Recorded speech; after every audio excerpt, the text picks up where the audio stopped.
네, 안녕하세요. 자본주의 생존가 로댕입니다. 오늘은 주식 투자에 필요한 기본적인 원리 하나를 쉽게 설명드리고자 합니다.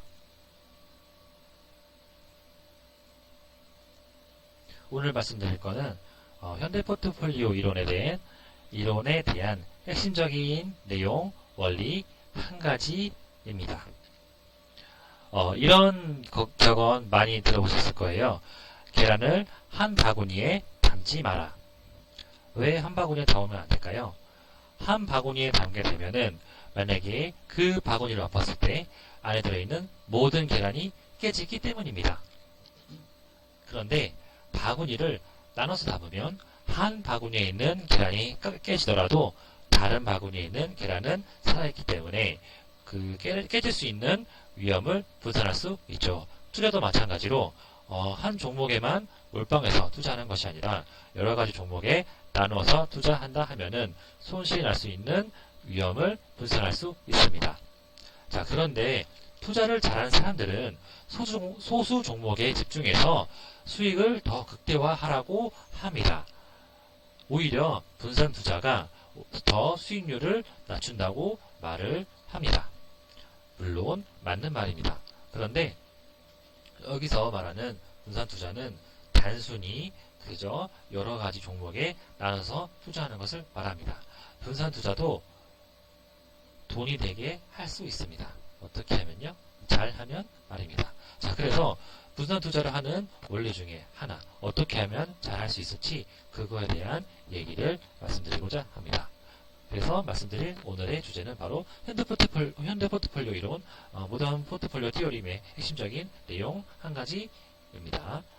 자, 지금 보시는 주식은 주식 A라는 종목인데요. 이 종목에 투자했다고 치면 종목 투자를 시작한 시점에서 끝나는 시간까지 분명히 수익은 났습니다. 그런데 올라갔다 내려갔다 올라갔다 등락이 심하죠. 저는 이런 주식보다는 이렇게 꾸준하게 우상향하는 주식을 투자하고 싶습니다. 자, 그러면은 어떻게 해야 될까요? 이렇게 할 수 있습니다. 주식 A에만 투자하는 게 아니라 B에도 반반씩 투자하는 겁니다. 자, 주식 A와 B의 특징을 보면요. A가 올라갈 때 B는 떨어지고요. A가 떨어질 때 B는 올라갑니다. 서로 움직임이 반대되죠. 그렇지만 끝나는 시점에서는 수익률이 비슷합니다. 만약에 주식 A와 주식 B에 반반씩 투자했다고 하면은 이렇게 초록색의 그래프를 나타내게 됩니다. 즉 A와 B처럼 급등락이 있는 것이 아니라 좀 더 완만하게 꾸준하게 올라갈 수 있는 포트폴리오를 만들 수 있는 것이죠. 수익률을 동일하더라도 변동성이 좀 더 낮은 포트폴리오를 만들 수 있는 겁니다. 이것이 바로 포트폴리오 이론의 핵심적인 내용입니다. 말씀드린 수익률과 변동성을 수치로 나타내 볼게요. 수익률은 우리가 잘 알고 있는 수익률 개념이고요. 변동성은 표준편차로 계산했습니다. 주식 A와 B 모두 수익률은 46, 47로 비슷한 수치를 나타내고 있고요. 반면에 변동성은 0.32, 32%, B는 28%를 나타내고 있는데 이 A와 B를 반반씩 섞으면 수익률은 여전히 47%로 비슷한 수준이지만 표준편차, 변동성은 22%로 크게 떨어지는 것을 볼 수 있습니다. 자, 이것을 비율로 나타내면 어떻게 될까요? 수익률을 표준편차로 나누는 겁니다. 자, 그러면은 이렇게 계산해 볼 수 있는데요. 주식 A의 비율은 1.44, B는 1.68입니다. 그에 비해 50대 50 포트폴리오는 2.14로 크게 높아지는 것을 확인할 수 있습니다. 자, 이 비율을 샤프 비율이라고 하고요. 사실 샤프 비율은 무위험 수익률까지 고려를 해야 되지만 무위험 수익률을 제외하면은 이렇게 수익률을 표준편차로 나누는 것을 수익률 나누기 표준편차로 간단하게 표시할 수 있습니다. 즉 수익률이 비슷하면 이 비율이 높을수록 조금 더 안정적으로 우상향하는 포트폴리오 종목 ETF라고 할 수 있고요. 이 샤프 비율을 직관적으로 설명하자고 하면은 위험 한 단위당 얼마의 수익이 나타나지, 얼마의 수익을 얻을 수 있지 라고 해석하시면 됩니다. 자, 그래프로도 표현해 볼게요. X축에는 표준편차이고요. Y축에는 수익률입니다. A와 B는 이렇게 표시가 되고요. 이 수익률을 각각 주식 A와 B의 기울기를 그려보면은 다음과 같습니다. 반면에 5대5로 섞은 포트폴리오는 여기에 위치하고 있는데요.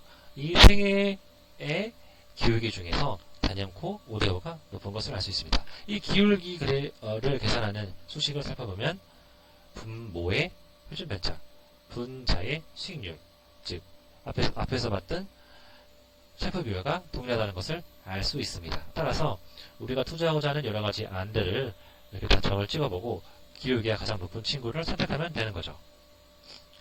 자, 그래서 정리해보면 이렇게 정리할 수 있을 것 같아요. 우상향 하에 서로 움직임이 반대되는 자산을 합성하는 겁니다. 마치 주식 A와 B처럼요. 그래서 이렇게 여러 가지 합성안을 만든 다음에 샤프 비율을 계산해 보고요. 이 중에서 가장 높은 샤프 비율을 나타내는 합성안을 선택하는 거죠.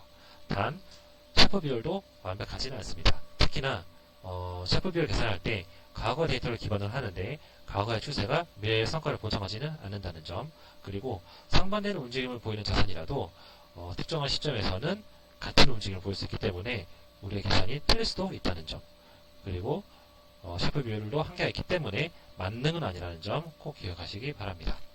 자, 그럼 실제로 해봐야 되겠죠? 주식 유혹채권사 6대4로 투자하는 투자안입니다. 그래서 미국 주식 S&P 500에 투자는 스파이 60%, 미국 국채에 투자는 IEF 40%에 투자를 해왔는데요. 이렇게 결과가 나왔습니다. 회색 선이 미국 주식 100%에 투자하는 포트폴리오 스파이 ETF 수익률인데 이렇게 급격하게 떨어지는 부분들이 있는데 반면에 6대4로 섞은 포트폴리오 초록색 선은 조금 더 완만하게 떨어지는 것을 볼 수 있습니다. 단 최근에 주식과 채권의 흐름이 비슷했기 때문에 이때에는 오히려 주식만 투자하는 것이 더 좋았군요. 통계적으로도 보면 셰프 비율이 6대4로 투자하는 것이 조금 더 높다는 것을 알 수 있습니다.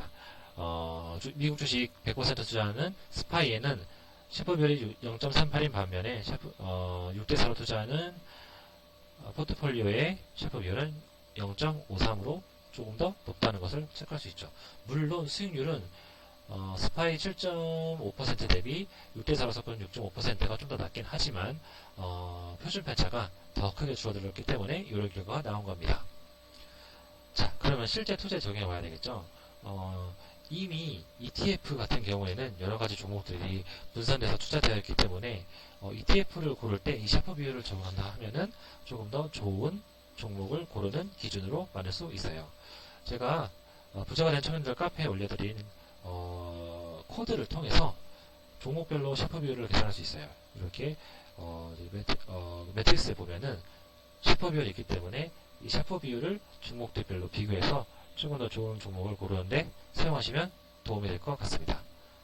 혹시나 질문 있으시면은 부자가 된 청년들 카페 주식 스터디 게시판에 올려주시고 댓글로도 남겨주세요. 자, 제가 준비한 것은 여기까지입니다. 지금까지 로댕이었습니다.